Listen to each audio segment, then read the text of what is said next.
You know, over the last week or so, it seems like you can't get on the internet or even watch TV without hearing some kind of reference to the name Joseph Kony. Now, he is the man who's been accused of kidnapping and abusing thousands of kids in Uganda. Yeah, you may have seen the YouTube video put together by the organization Invisible Children.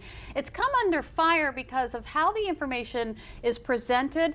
The filmmaker actually used his young son in the documentary. So we spoke with an expert on the topic yesterday. We spoke with him yesterday about the organization called Invisible Children. Now, just a warning here, if you're a parent, you might want to know that there's an image or two in here that may not be suitable for younger children. It is a video that it's really taken over the web, and you've probably heard of it. Kony, 2012. The filmmaker behind this clip sheds light on what appears to be the abuse and kidnapping of thousands of children in Uganda, and then solicits support for Invisible Children, an organization that vows to help. But the filmmaker uses his young son in the video as a way to get his message across, and that tactic has come under fire. At what age should we start telling our children about graphic situations like these? Joining us today to talk about that is Dr. Christiana Nichols-Leahy, professor and chair of political science and international studies at McDaniel College. Thank you for joining us this afternoon. First of all, at what age should we start talking to our children about these issues? Well, I think the video has a real problem in terms of not only exposing a young child to the kinds of abuses, but there are many steps before that. If your interest is really universal human rights and the rights of children, that you can start with much more simpler and easy to identify that, you know, certainly in about the 3rd or 4th grade, you can start talking about things like every child has a right to education. And then sort of privilege the children in the United States saying, yes, I'm so grateful I have an education. I'm not working in a rug factory. I think children can handle human rights on those levels. And in fact, I do a lot of human rights education. But I think the graphic material in the video is certainly way too gory and scary for kids who are under, let's say, the age of 14 or so that's how you would start the conversation with a child? Well, I have a child, and I'm a human rights activist, and he was very much involved in it, but I would only introduce concepts, you know, very gradually with regard to human rights. There are 30 articles to the Universal Declaration of Human Rights.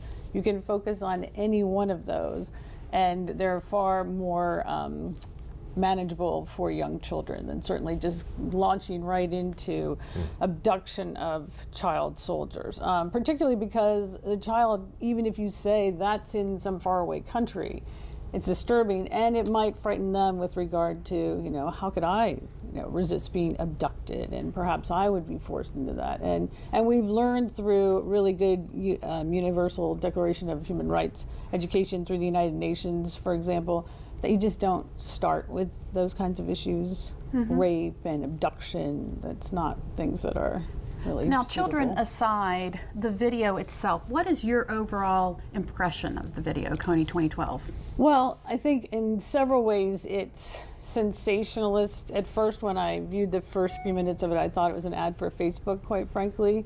So that was sort of interesting. And then the focus on one person, one issue with this one person, and it sets up this sort of false paradigm that if we just get this one bad guy, all of these problems will go away.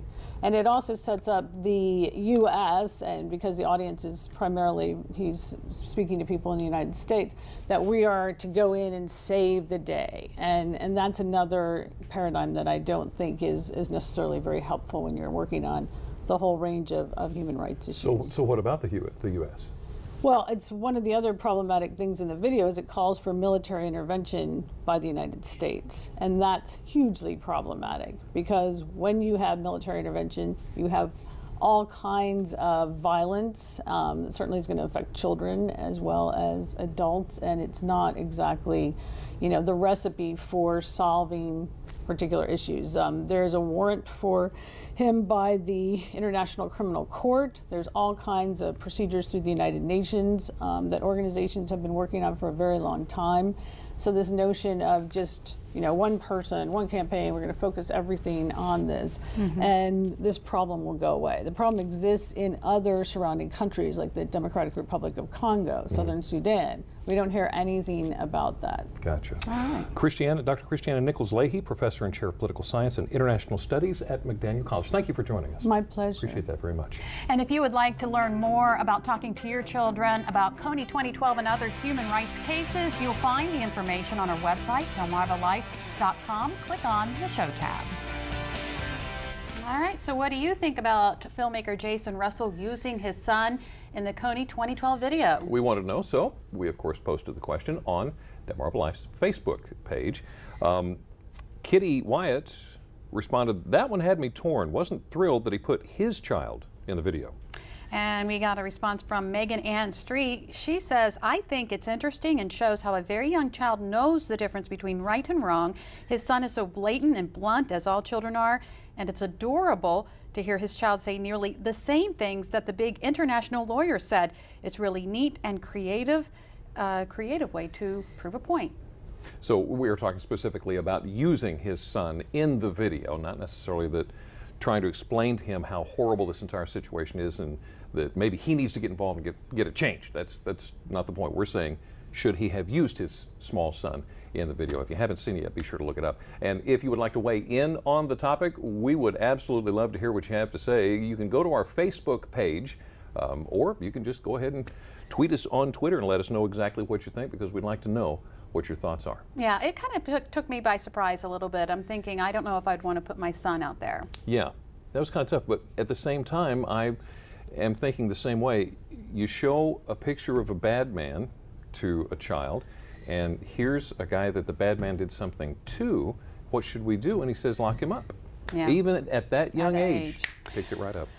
Up next on Delmarva Life, out with the old and in with the new. If you're looking to update a room in your home this spring, H&H Furniture and Appliances in Pocomoke can help. We'll check in with them next.